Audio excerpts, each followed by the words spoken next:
Welcome in. I'm G from the Gnawing Root Biters, and today I'm here with another Spirit Island co-op spirit guide, this time on Shroud of Silent Mist. I've been teasing this spirit guide for a while, and I'm quite excited today because Shroud is easily top 3 spirits for me in terms of what I like to play. However, I see a lot of people online struggling with her, either because of the movement or because of the low energy income or what have you. So today, we're going over how to play Shroud in a casual multiplayer setting. So we're not playing this at high difficulty, nor are we playing it solo. This guide is intended for low to intermediate difficulty, and at least 2 players. Alright, let's get right into it. As usual, I'm going to divide this video up into 5 parts. Lore and premise to get a better understanding of the spirit, then diving into the spirit mechanics, then sharing a basic build order that I came up with for starting out to play the spirit, an overview of how to play this spirit in a co-op setting, and finally, skill ceiling for any tips and tricks that I couldn't fit anywhere else in the video. Alright, without further ado, here is the lore for Shroud of Silent Mist. A spirit of dissolution and the cold silence of death, creeping quietly down from the hills and across the open waters. Its trail is adorned with dew-covered leaves and the bones of small animals. Some legends say Shroud of Silent Mist came from the final breath of a BoDaN spirit speaker who spoke too freely of secrets entrusted to him, for which his soul form was afflicted with a death-bringing curse. Others claim it was born from legends and tales rather than from any actual person, for the story of Kadura shows that human and spirit do not so readily transform into each other. So usually reading the lore provides some meaningful insights into the spirit's playstyle. That entire second paragraph reads more like an origin. However, the first paragraph gives us everything we need to know. Alongside the art, we can tell that Shroud of Silent Mist is cold, silent, creeping quietly, and leaving behind the bones of small animals, meaning that wherever the shroud is, it's able to dissolve creatures down to their very bones. If you've ever been in the fog when it's dark, a lot of the times what can scare you is the thought of what could be out there hiding in the mist. But here, it's literally the mist itself that is the danger. And as such, this spirit has the most mobility in the game. However, that mobility comes at a cost. Every presence that you lose is extremely punishing. In fact, I think Shroud of Silent Mist is the spirit that suffers the most from losing presence. So they give you these tools to evade, but if you actually do lose presence, the game will get harder. One other thing I want to note that is kind of hinted at by the lore, but also ties into her gameplay. Shroud of Silent Mist is perhaps one of the most selfish spirits. In any other spirit guide, I would advocate that you help out your allies whenever you've built yourself up enough, like getting onto their boards or whatnot. But with Shroud of Silent Mist, you want to play selfishly. You cannot spread to other boards. I'll explain more in the skill ceiling section, but you do not want to spread yourself too thin, because if you've ever seen fog is made from a condensed capacity of water vapors. If those water vapors are too spread out, then there's no fog. It's just regular water in the air. So you want to kind of stay on your board for pretty much the entire game, but influence the rest of the game based on stuff that's happening on your board. It's a bit weird. I'll get into it later. For now, let's move on to spirit mechanics. I've said that this spirit is very mobile and is able to dissolve things and is very creepy overall. Let's get into the how. Let's start off with Mist's Shift and Flow. So this special rule is what gives Shroud of Silent Mist their mobility. Basically, before you resolve a land targeting power, you can move your presence. You'll notice that all of Shroud of Silent Mist's powers are 0 range, and that's because you're intended to use this special rule to move into a land in order to target it. There's a lot more you can do with this power that I'll talk about in the skill ceiling section, but this is essentially the easiest way to talk about it. I also want to touch upon the stranded aspect. The stranded aspect is an easier version of Shroud. because it's not limited to the land that you're specifically targeting. It's just twice per phase you can push your presence. And you also get an isolate, which is quite nice. If you're newer to the game and not looking for as much of a spatial challenge, I highly recommend the Stranded aspect. I think it was a very strong addition from Nature Incarnate. For the rest of this video, I will be assuming that we are talking about Mist, Shift, and Flow as it is in the base Spirit's powers. Next up, gather power from the cool and dark. So as you might notice, the presence tracks only give you up to 2 energy per turn. That is insane. How are you going to sustain major powers or anything like that with 2 energy per turn? Well, that's what this power is for. You get an extra energy when you gain a card without fire. What's interesting about this is that it effectively turns these 2 growth options here to not just gaining a power card, but also potentially, like most of the time, also gaining +1 energy. You can get unlucky and draw cards with all fire, but inherently that's not a bad thing because fire cards usually tend to inflict fear or deal some damage. So it's that trade-off of energy versus aggression.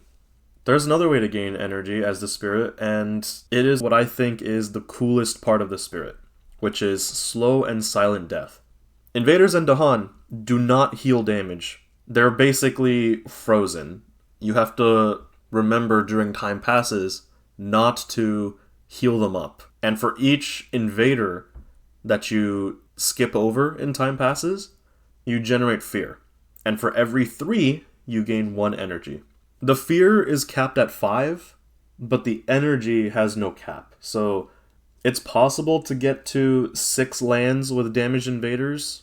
However, if you can manage to reach 3 with the damaged invaders, then you're going to be pretty good on energy income. Like, you'll be set up for the rest of the game if you can manage to have your 3 lands that you're eating from. Also, just a note, because this is a common mistake, this is lands with damaged invaders, not damaged invaders. So if you have 3 damaged towns in 1 land, you still will only get 1 fear and 1 tick for the energy. Next up we have her innate powers. Suffocating Shroud is going to be your powerhouse. This is how you consistently mark a land as damaged. This will go off in slow, which means that you can find a way to move out of there in fast. The second tier of the innate is very strong, and that is why you want to limit how much presence you lose before you get online to be able to consistently play this innate power. And as you can see, the damage, it scales up so that eventually you will have the ability to just wipe lands just by being in them. Like, if you're at the stage of the game where you're actually able to get off the 4th level of this power, I've never been able to do this, but if you can actually do this, that's literally just a land wipe every time. It is so strong. But the Spirit's designed in such a way where you don't need to, because, again, invaders don't heal in your lands, so this consistent damage over time will eventually full clear a land and then allow you to focus elsewhere.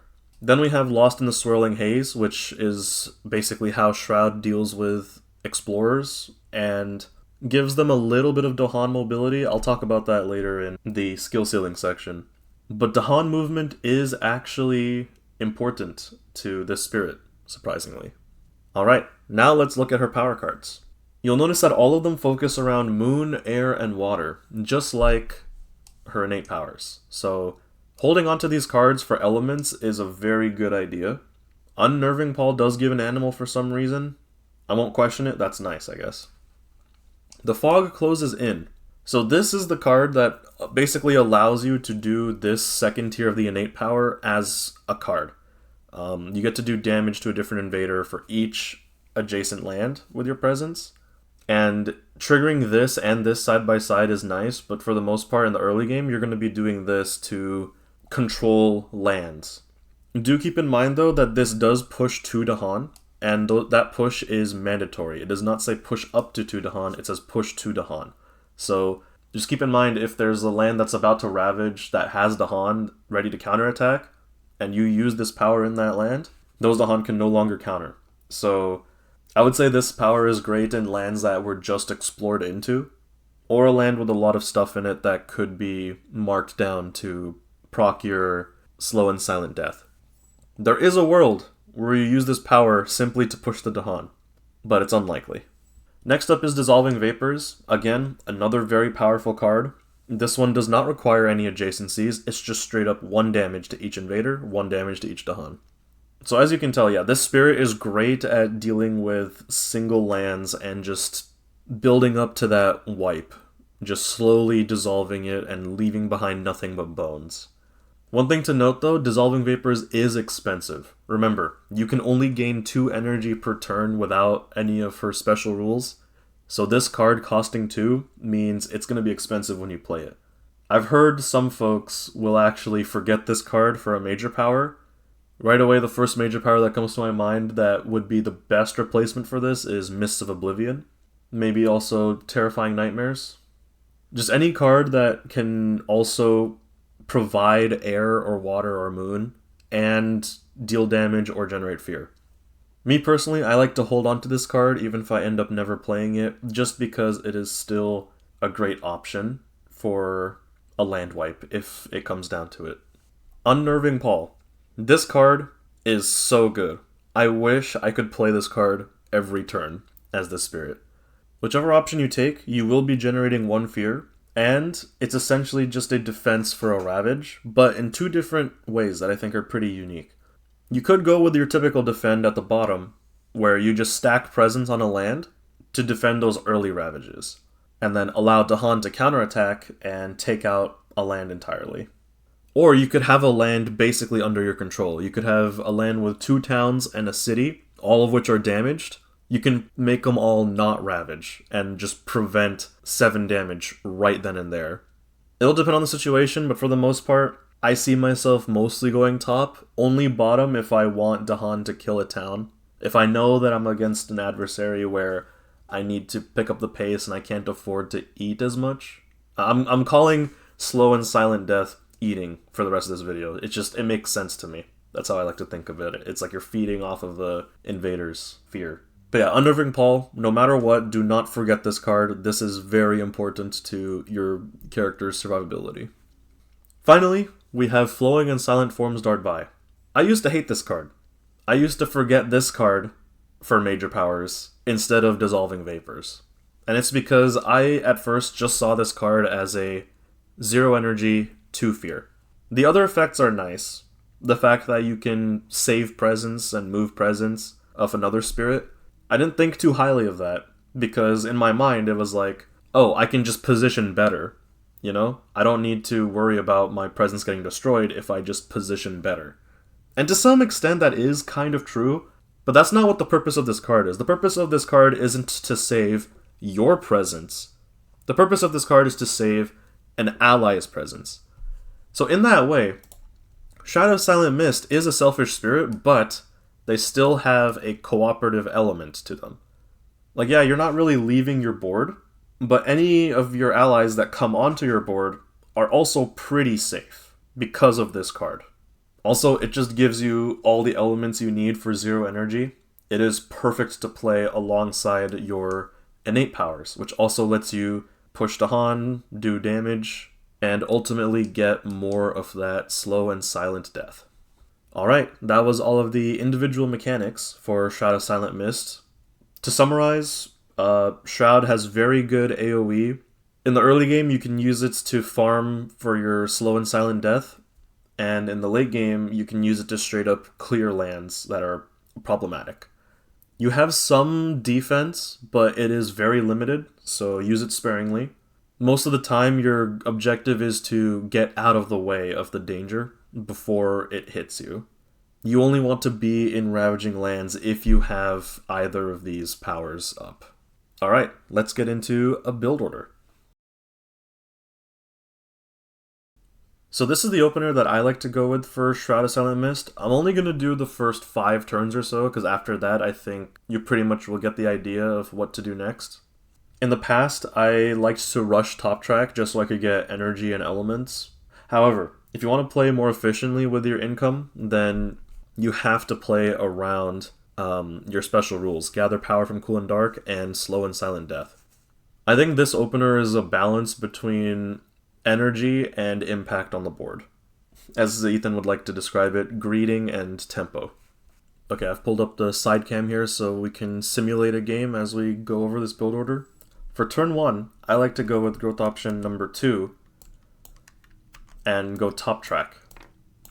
So this way I have at least 1 energy income, and I also have a water element that'll help me hit at least this innate with 1 power card. And that power card is going to be the Fog Closes In. You can remember this by just the name. It sounds like you're starting a new game, and thus the fog closes in on the invaders. I like to put down the presence on 1 on each sacred site, and then basically from here you're going to be moving these throughout the turn. Now I randomly ended up drawing Wetlands as my first invader card this turn, which for most spirits would be pretty unlucky. I mean, a town and a city on turn 2 in your starting land, that's pretty scary. But Shroud of Silent Mist can actually deal with this very easily. For this specific case, once we go to slow powers, we can move our presence to allow for the adjacency to take effect.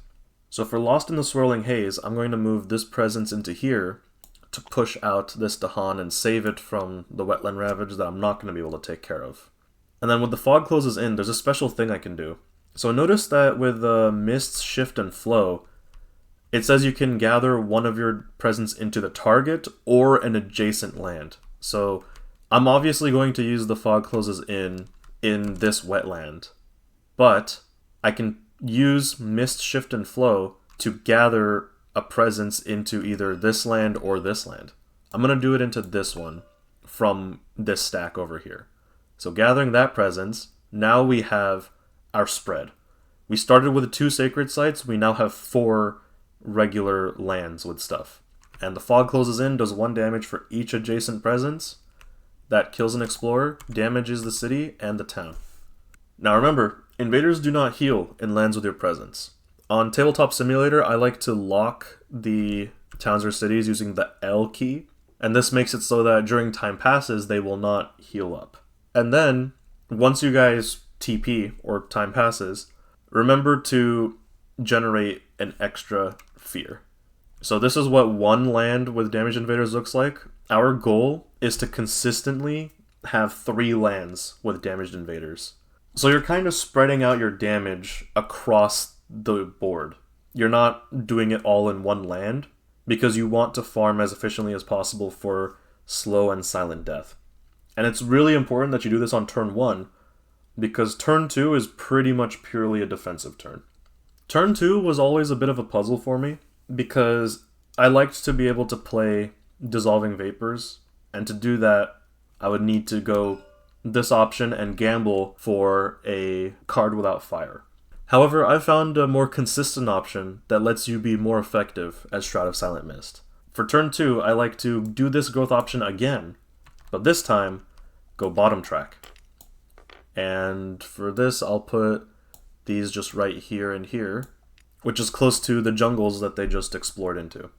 Now, what I've just done with this is not only have I allowed myself to play 2 cards, but I'm able to move a presence on my spirit phase. This is huge for getting into position to be able to use my powers, and also for saving presence that I put into danger last turn to do things on the board. So I'm going to move a presence 1, and then gain and pay for Unnerving Pall and Flowing and Silent Forms Dart By. So Unnerving Pall I would ideally use in the land that I played the Fog Closes In on last turn, and Flowing and Silent Forms Dart By, this is extremely situational, and in the context of this game, it's better for me to push into here, because that presence is safe. It's not going to get destroyed by the Ravage. But in most games that you're playing with allies, you're going to be playing this card to move their presence and allow them to pull off plays that they normally wouldn't be able to. I'll go over the different spirits that Shroud synergizes with in the next section, but for now, we're just going to play out this turn. So 2 fear after pushing this guy in, and then Unnerving Pall. This is the situation where it's better to do the top option over the bottom option, because I have 2 invaders that could deal 5 damage to the land, but now they're just not going to because of my Unnerving Paw. This should consistently generate 4 fear on turn 2, 1 from the Time Passes last turn, and then 3 from our fast powers this turn. And depending on who you're playing with, that could just be a fear card right then and there. Then on slow, you're looking to do more of the same, just moving into a land to do damage and then pushing a Dahan. And remember, using the tech with gathering to an adjacent land, you can actually spread yourself out much, much further. Just keep in mind, you do not want to spread yourself too thin. So this kind of area on the island that I've created here is kind of the extent to which I'm willing to branch out. This little area is the area. I don't want to go to other boards from here, and I don't want to go into big problem lands right away. I just want to contain and control this area that my presence is in. It might feel a bit unintuitive, you might feel like you need to help out your allies, but trust me, you will help them in the long run by sticking to your plan of just farming and feeding off of these invaders. So for turn 3, we are going to have to gamble a little bit. We are going to be going with growth option number 3 and fishing for a minor power. Now keep in mind, we have to play Dissolving Vapors this turn because we are not reclaiming. And keep in mind that it costs 2 energy. The only ways that we can get that 2 energy to play this card is either by going with this track or by getting a power card without fire. So that's why we're gambling. We're trying to get a minor power without fire. If we can help it, we don't want to go top track. We want to go bottom track for elements so that we can hit our innates more easily. Going top track here only is a must if we fail to hit 2 priority objectives with the minor power. The first one is, like I said, we're trying to find a minor power without fire so that we can afford the extra energy to play this card. The second objective is finding a card that costs 0. Because, well, we have 2 card plays, we should use them. And we would only be able to use them with the bottom option if we got a card that costs 0. So if you aren't able to find a card that doesn't have fire, or if you can't find a card that costs 0, then you're pretty much forced to have to go this top track. If you get super unlucky and you fail to find both, then your tempo is going to be pretty screwed for the rest of the game, and it's going to be hard from there. But ideally, you get both of these, and it's not the end of the world if you only get one of these. Now let's operate off of the assumption that we got both of these. We can now go this bottom track, and now the third priority for this card is that it gives us air. Why do we care about air? Well, because if we have an air and we have this moon, then this lets us hit our Suffocating Shroud, which will let us get more lands that we can farm off of for slow and silent death. Potentially, we could be at 4 lands with damaged invaders at the end of turn 3, which will be giving us extra energy in future turns, and the fear, that's 4 fear. That's really good. Now the Holy Grail is if you manage to get all of these and also find a card with a moon. So you find a card with moon and air, no fire, and cost 0, take that card. That card is going to be the best for you, because now you don't need to go this bottom track. You can go top track instead, and now your energy is stable. Before, I was like, oh yeah, your energy is screwed if you don't have either of the first 2, so you don't want to be going top track. But the reason why we want to be going top track here is because, well, now we're not energy screwed. We would have an extra energy for the next turn. That 1 energy extra that you have will go a long way. So with that explanation out of the way, let's look at what minor powers we actually get in this simulation. Oh hey, would you look at that? Terror turns to madness. I am not joking. I hit gain minor power, and this is literally what I got. I saw Entrancing Apps, and I wanted to take it, but according to this priority list, we have to go with this. It is just too good to pass up. we get 1 energy, and we can play it, and it'll give us everything we need. And it has a water too, so it also gives us the second tier of this. Yeah, this is a very, very good card to draw. I think, is it the best? I'll check the card catalog after, and I'll put up any other cards that are ideal. But yeah, we have this extra energy now, and it's going to go a long way with our game plan.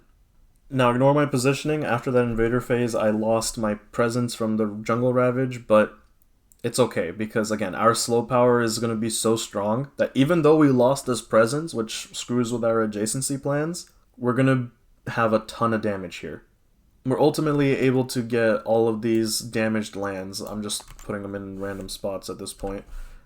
Even though we lost 2 presence, at the end of turn 3, we are generating 7 fear. Well, 4 fear consistently, but the 3 fear from Terror Turns to Madness is also amazing. And also, because we have 4 lands under our control, we also get an extra energy. So we should actually be at 2 energy right now. This is super ideal because now, on turn 4, we get to reclaim. And we have enough energy to afford a major power. And remember, if this major power does not have fire, we get an extra energy on top of that. Hopefully your draws are a little bit better than mine. These are playable, but not ideal. I would have liked cards that generate fear or, again, do damage. But yeah, in a game like this, I have so much energy to work with, I might even opt to take one of these options so that I can build up to it in a future turn. And then finally, I'm just going to skip to turn 5. If you uncovered the moon 2 turns ago, then you're going to go with growth option number 2 and finish out the top track. And remember, we only went with the moon if we found a 0-cost card with air and no fire. So this is the ideal way to keep consistent energy income when you're playing off of that. And I think in most cases you will find a 0-cost card without fire. Finding it with air is the hard part, but if you get it and you get this, then this is a very strong position to be in. In most other cases, you're going to be going growth option number 3 instead if you went with the 2 energy top track, and you're going to go for the air. You also do this if you get the God Draw, like I got when I got Terror Turns to Madness. I'm also going to go with growth option number 3. So this isn't so much based on what you got in turn 3, it's more based on what you uncovered in turn 3. From here, you should be pretty set to play the rest of the game out, transitioning from going for lands that you can feed off of to lands that you can clear. And I think you should also be Terror level 2 by the time you reach the end of this build order. Of course, depending on allies and your draw and events and all that, but it's a consistent build order. It's designed around being able to hit your innates, which let you get more damaged invaders, which lets you get more energy and fear. That should help you guys out in the long run. Alright, it's time to talk about cooperative play. As I mentioned before, Shroud of Silent Mist likes to play very selfishly. She likes to stay on her side of the map and pretty much only take care of things that are happening within her realm of influence. However, I did mention that there was one mechanic she had that lets her synergize with allies pretty well, and that is Flowing and Silent Forms Dart By. The part of this card that says you may gather a presence or sacred site of another spirit, that effect can be indifferent or monumental depending on which spirit you're playing with. In my experience, the effects of this power are huge with spirits like Serpent, with Keeper of the Forbidden Wilds, with Vital Strength of the Earth, Dances Up Earthquakes. You know, these spirits that take a lot of time to get set up on the board and don't have as much range starting out. You can really help them get into position to be able to do things. But not just slow spirits too. I've had a game where I was able to get Finder, get Many Minds, get Thunder Speaker, just get them all set up even faster. Because Finder of Paths Unseen needs a couple turns to build up the portals, and a lot of other very mobile spirits have very similar problems. Finally, Shroud of Silent Mist works very well with spirits that are self-sufficient. Spirits that say, okay, you're going to be on your side of the board, then I'll be on my side of the board. So that would be spirits like Lure of the Deep Wilderness, Towering Roots of the Jungle, River Surges in Sunlight, Shifting Memories. Just all these spirits that are capable of helping other spirits can now work on helping themselves and just becoming even stronger because of that. I think the strongest pairing for Shroud of Silent Mist is probably Bringer of Dreams and Nightmares. I mean, you guys both generate a ton of fear. I think when Ethan and I played this duo, it was like one of the fastest fear victories we've ever gotten. Like either I think it was turn 6 or 7, one of the two. Another great one is Downpour because he can give you repeats, which can be pretty huge for cards like Dissolving Vapors or Unnerving Pall. And yeah, just generally the more water-based spirits. I think it goes without saying, the worst spirit pairing with Shroud of Silent Mist is Wildfire, because if you play with Wildfire, you're gonna lose presence, and you don't want to do that. The one scenario I can see Wildfire being good is if he sticks to his own side of the board, but it's going to become super blighted, it's going to cascade over to your side, it's going to be ugly. I don't recommend playing with Wildfire, but it's not the worst spirit pairing I've ever seen. Yeah, this co-op section was pretty short just because, again, selfish spirit, but those are the synergies that do exist, and there is something liberating about just being able to play for yourself. It's something that I don't think any of the other spirits provide. And on top of that, it's a spatial puzzle. Honestly, I find it really fun to bring Shroud into any game. She's the only spirit that I can confidently go up against England with. Alright, let's close out this video with a few tips and tricks that I didn't get to mention. So as I mentioned earlier, being able to gather your presence is critical for this spirit to function. Most of the time, you will just be using it to get your presence into a target land, but I think if you don't need to, like if you're already in a land, then make sure that you also make use of this in adjacent land part. It'll let you get away from a lot of ravages and set you up for future turns. Combine this with the Move of Presence 1 that you unlock, and for the entirety of Stage 1 and Stage 2, you should theoretically not lose any presence. In the simulation, I lost presence because I'm bad, but theoretically all the presence that was destroyed was preventable if I had planned ahead. Basically, if I see an invader card show a certain terrain, I don't want to be in that terrain until after they ravage it. This will lead to more blight on your board, but your presence will be untouched, and then the fog can close in to injure the towns and cities on those lands. Remember, if you see, for example, Stage 2, if you see Sands and they ravaged and it's now in the discard, you're not going to see Sands again for the rest of Stage 2. So let the ravage go through. If you can do something about it, do something about it, but if not, don't be afraid to just get out of that land and come in when it's safe to be in there for a couple turns, because then that is when you can most effectively farm the invaders for fear.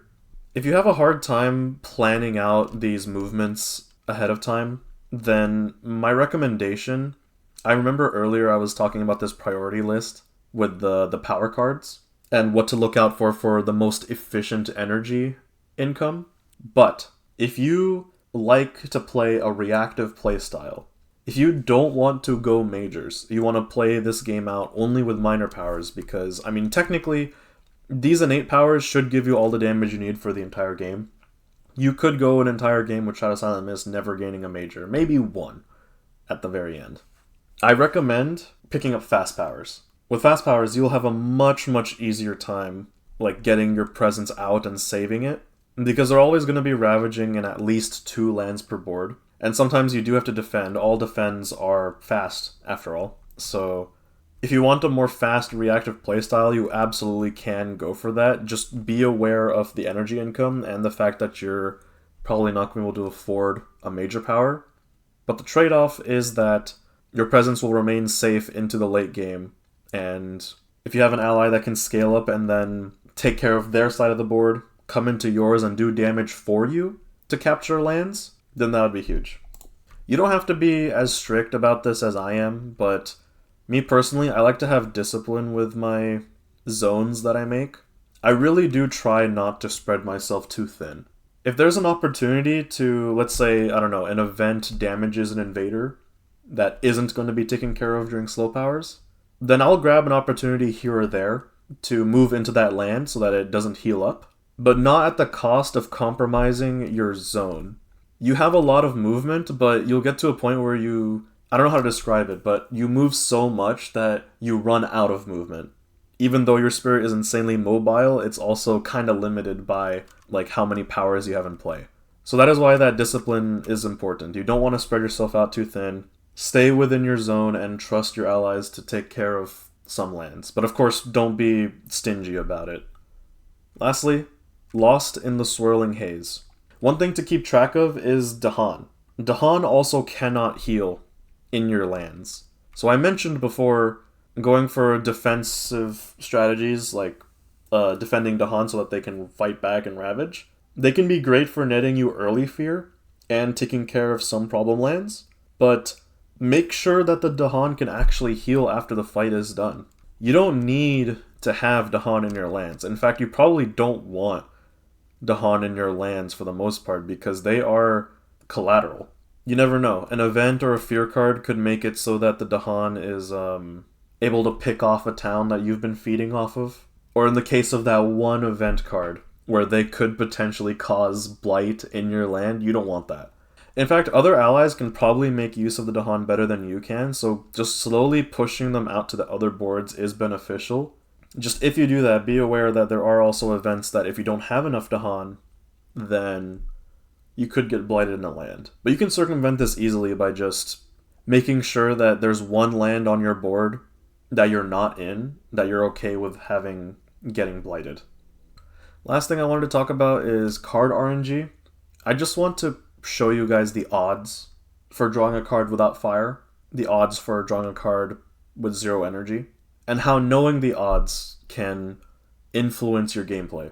I don't personally do this a lot, but Ethan loves to go through the discard of the minor powers to see what elements we've already seen, so that he can predict what elements he can expect to see next. It's kind of like counting cards in blackjack. And again, I don't do it. It's not required to play this spirit, but that is technically something that is allowed. And if you're really iffy on going for a power card versus spreading your presence, then having that to help inform your decision can be the difference.